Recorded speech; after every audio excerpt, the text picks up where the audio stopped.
Clip number 264۔ اس clip میں آپ قرآن پاک کی سورہ مائدہ کی آیت نمبر 92 سے لے کر 94 تک کی تلاوت، ترجمہ اور تفسیر قرآن صراط الجنان سماعت فرمائیں گے۔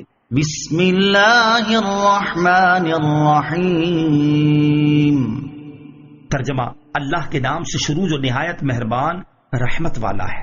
وَأَطِيعُوا اللَّهَ وَأَطِيعُوا الرَّسُولَ وَاحْذَرُوا فَإِن تَوَلَّيْتُمْ فَاعْلَمُوا أَنَّمَا عَلَى رَسُولِنَا الْبَلَاغُ الْمُبِينُ۔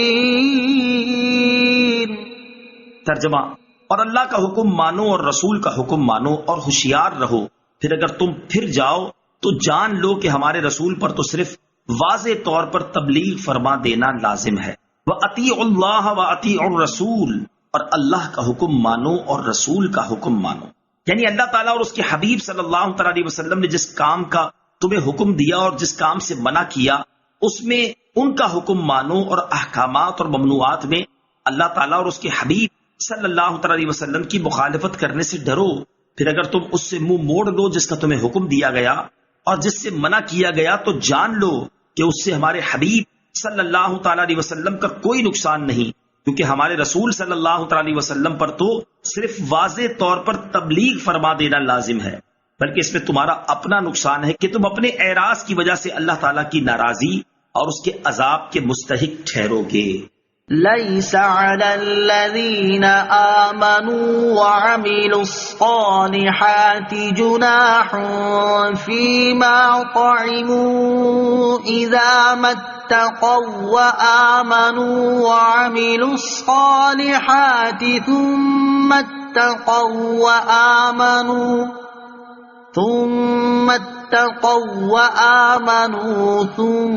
اتقوا وَأَحْسَنُوا وَاللَّهُ يُحِبُّ الْمُحْسِنِينَ۔ ترجمہ: جو ایمان لائے اور انہوں نے نیک عمل کیے ان پر کھانے میں کوئی گناہ نہیں، جبکہ ڈریں اور ایمان رکھیں اور اچھے عمل کریں، پھر ڈریں اور ایمان رکھیں، پھر ڈریں اور نیکیاں کریں، اور اللہ نیکی کرنے والوں سے محبت فرماتا ہے۔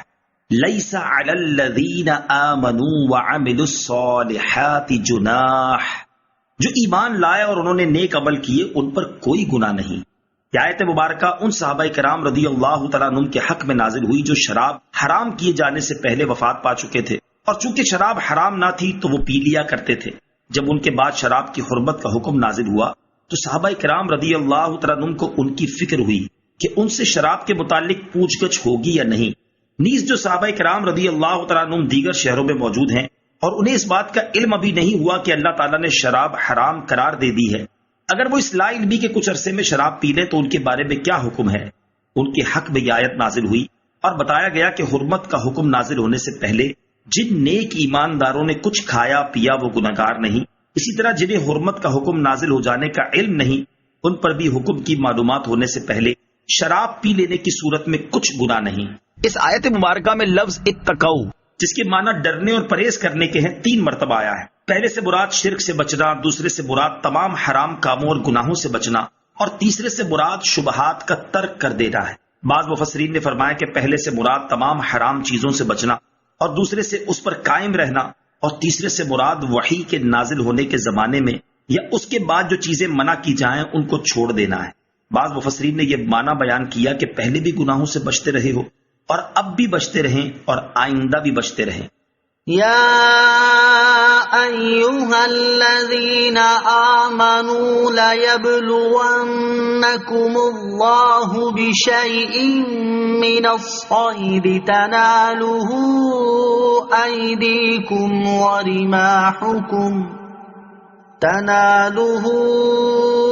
ایدیکم ورماحکم لیعلم اللہ من یخافہ بالغیب فمن اعتدى بعد ذلك فله عذاب علیم۔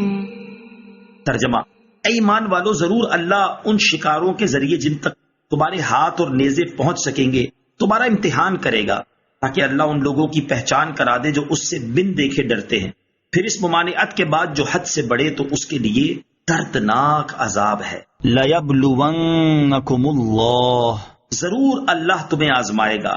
6 ہجری جس میں حدیبیہ کا واقعہ پیش آیا، اس سال مسلمان حالت احرام میں تھے. اس حالت میں وہ اس آزمائش میں ڈالے گئے کہ شکار کیے جانے والے جانور اور پرندے بڑی کثرت سے آئے اور ان کی سواریوں پر چھا گئے. اتنی کثرت تھی کہ صحابہ کرام رضی اللہ تعالیٰ عنہم کے لیے انہیں ہتھیار سے شکار کر لینا بلکہ ہاتھ سے پکڑ لینا بالکل اختیار میں تھا. اس کے متعلق اللہ تعالیٰ نے یہ آیت نازل فرمائی، لیکن صحابہ کرام رضی اللہ تعالیٰ عنہم حکم الہی کی پابندی میں ثابت قدم رہے اور حالت احرام میں شکار نہ کیا.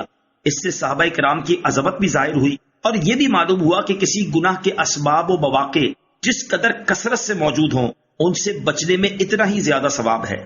جیسے نوجوان کو تقوی و پرہیزگاری اور پارسائی کا ثواب بوڑھے کی بنسبت زیادہ ہے، یوں ہی جو برے لوگوں کے درمیان بھی نیک رہے وہ نیکوں کے درمیان نیک رہنے والے سے بہتر ہے. حضرت سیدنا یوسف علیہ السلام اور زلیخا کا واقعہ بھی اس بات کی کبھی دلیل ہے. لیکن یہاں یہ یاد رہے کہ ان باتوں کا یہ مطلب نہیں کہ برے دوستوں کی صحبت میں رہ کر یا گناہ کی جگہ جا کر نیک بننے کی کوشش کرے تاکہ زیادہ بڑا متقی بنے، بلکہ حتی الامکان ایسی صحبت اور مقام سے بچنا ہی چاہیے کہ زیادہ تقوی کی امید پر کہیں اصل ہی سے نہ جاتے رہے.